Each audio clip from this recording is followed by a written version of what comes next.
would a parent distinguish between those? Would they just say, I've got a colicky baby?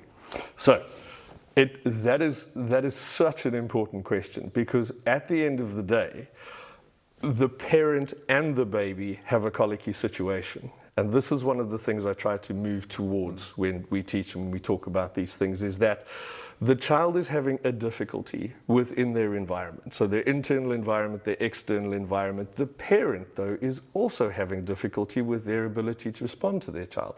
They're also having difficulty in their ability to soothe. Something between the two has gone a little bit awry, which is why I like things like attachment issue and talking about it in terms of that.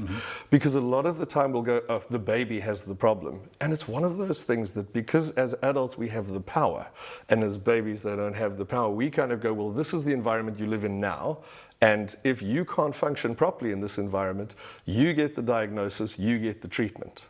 But at the end of the day, the way we work with them is a lot broader than that. And it's to start to teach parents to read cues and clues from babies. It's start to teach them to do things that the baby's biologically expecting. So things like skin-to-skin time, more carrying time, when they transport them, to be able to transport them holding and not transport them in buggies and that kind of thing. Because all of those have consequences. And one of those consequences is that your child ends up unsettled. But unsettled infant is the wrong wording. It's unsettled diet or unsettled family, because that's what you end up treating. Yeah.